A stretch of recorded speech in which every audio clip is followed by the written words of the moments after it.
Hello my young friends, good morning. स्वागत है आप सबों का मेरे चैनल फिजिक्स प्लस 2 में। मैं सुरेश सर एक बार फिर आपके साथ क्लास 12 के फिजिक्स का वीडियो लेकर। आज जो हम वीडियो लेकर आए हैं वो है JAC board class 12 final examination physics paper. अभी जो मेरा वीडियो चल रहा है वो है very very most important MCQ short questions, very short long numericals 2024 physics का पेपर 16 फरवरी। आज हम लेके आए हैं मॉडल पेपर का पार्ट 6।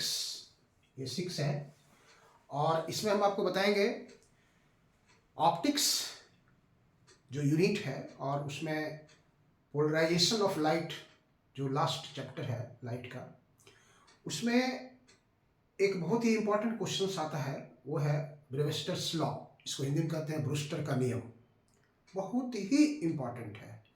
वो एमसीक्यू में भी आता है, न्यूमेरिकल्स में भी आता है, वेरी शॉर्ट में भी आता है और शॉर्ट क्वेश्चंस में भी आता है।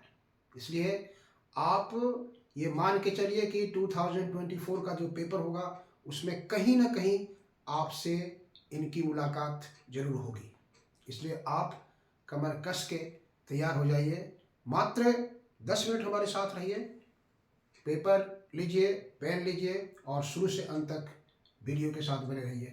अगर अच्छा लगे तो दोस्तों को भी इनवाइट कर दीजिए, दोस्तों को भी शेयर कर दीजिएगा ताकि उनके पास भी ये आवाज़ पहुंच सकता है।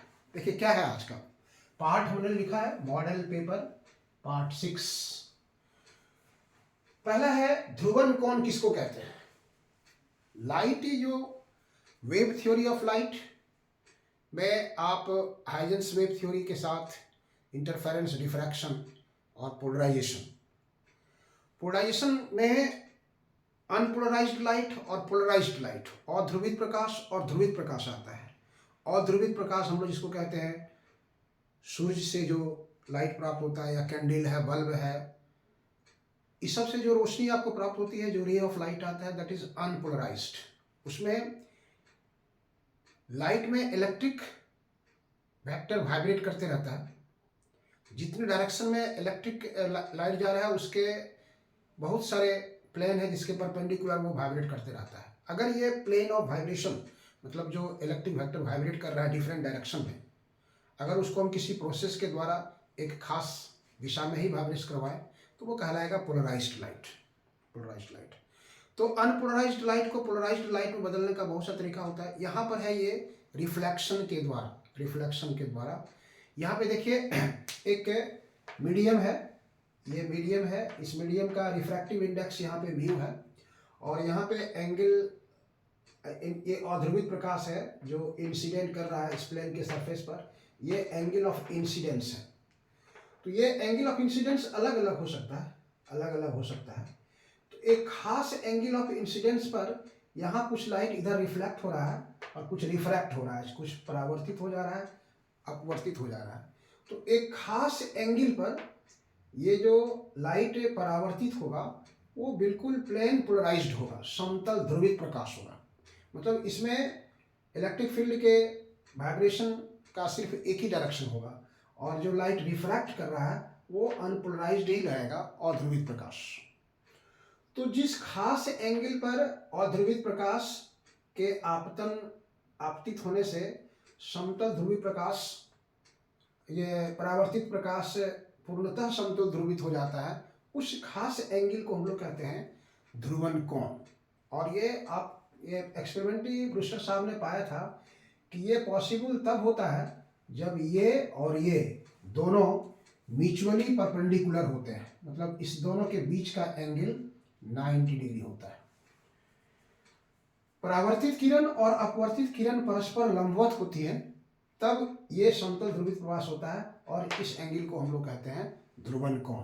ये आपको हम मदद करते हैं थोड़ा सा अपनी भाषा में। देखिए हमने लिखा है यहाँ पर, जिस आपतन कोण के लिए परावर्तित प्रकाश पूर्णतः समतल ध्रुवित हो जाता है उसे ध्रुवन कोण कहते हैं। आईपी, इससे हम इसको डिनोट कर रहे हैं। जिस आपतन कोण के लिए, जिसे यहाँ पर हमने फिगर में दिया है, यह आईपी लिखा है, तो इस आपतन कोण पर ये अध्रुवित प्रकाश जो है परावर्तन के बाद पूर्णतः समतल ध्रुवित हो जाता है। इसको हम लोग आपतन कोण कहते हैं। दूसरा पॉइंट देखिए यहाँ पर लिखा है ध्रुवन कोण पर परावर्तित, ध्रुवन कोण पर ये परावर्तित और अपवर्तित प्रकाश किरणें परस्पर लंबवत होती है। तो ये परावर्तित हो गया और ये अपवर्तित हो गया, ये परस्पर लंबवत होती है, मतलब दोनों किरणों के बीच का जो एंगल है वो 90 होता है। ये था आपका ध्रुवन कोण। अब आपको दूसरा पार्ट हम दिखा रहे हैं यहाँ पर ब्रूस्टर का नियम। ब्रूस्टर का नियम, ब्रेवस्टर्स लॉ इंग्लिश में इसका प्रोनाउंसिएशन होता है। कहता है ब्रूस्टर साहब ने ये पाया कि अगर ये अध्रुवित प्रकाश ध्रुवन कोण पर आपतित होती है तो ध्रुवन कोण के साथ अगर हम टेन का यूज करें, टेंजेंट स्पर्शज्या, ध्रुवन कोण के स्पर्शज्या का जो मान होता है, जिस माध्यम में ये प्रकाश की किरण अपवर्तित हो रही है उसके अपवर्तनांक के बराबर होता है, रिफ्रैक्टिव इंडेक्स के बराबर होता है। इसी को हम लोग ब्रूस्टर का नियम कहते हैं। इसलिए यहाँ पर ये बहुत इंपॉर्टेंट है, याद रखिएगा इसको आप, वेरी वेरी मोस्ट इंपॉर्टेंट आप ले सकते हैं, याद रखिएगा इसको। ब्रूस्टर के अनुसार जब अध्रुवित प्रकाश किसी माध्यम के तल पर ध्रुवन कोण पर आपतित होती है तो ध्रुवन कोण की स्पर्शज्या उस माध्यम के अपवर्तनांक के बराबर होती है। ब्रूस्टर के अनुसार जब अध्रुवित प्रकाश किसी माध्यम के तल पर ध्रुवन कोण पर आपतित होती है तो ध्रुवन कोण की स्पर्शज्या उस माध्यम के अपवर्तनांक के बराबर होता है। इसको मैथमेटिक्स में लिखते हैं tan ऑफ IP, ध्रुवन कोण की स्पर्शज्या उस माध्यम के अपवर्तनांक के बराबर होता है, जो उस माध्यम का अपवर्तनांक यहाँ पे म्यू है, ये म्यू है।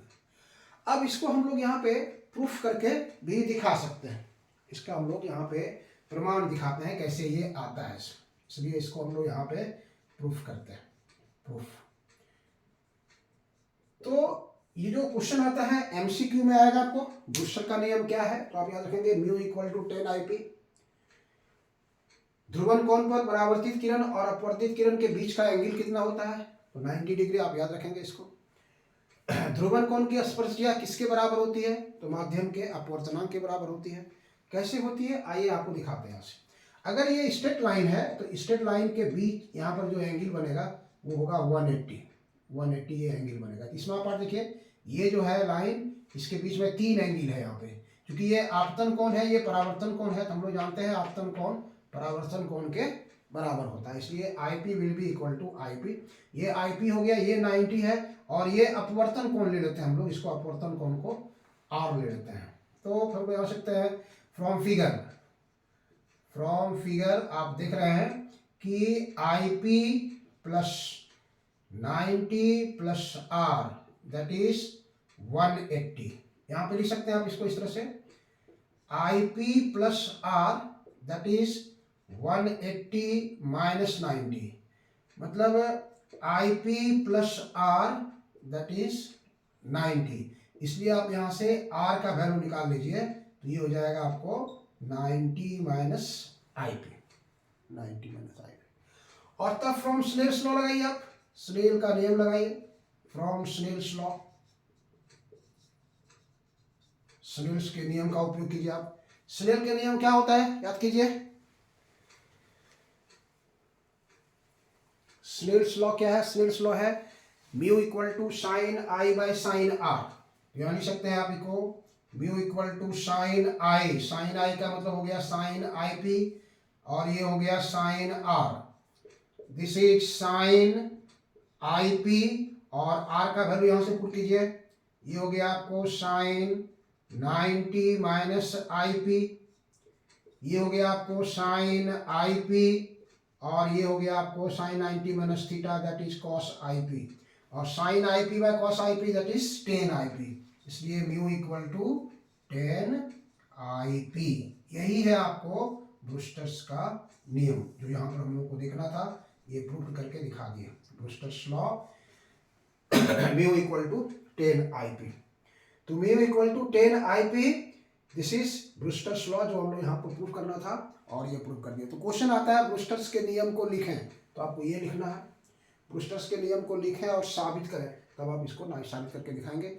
न्यूमेरिकल्स में IP का वैल्यू दिया रहेगा, रिफ्रैक्टिव इंडेक्स निकालना पड़ेगा।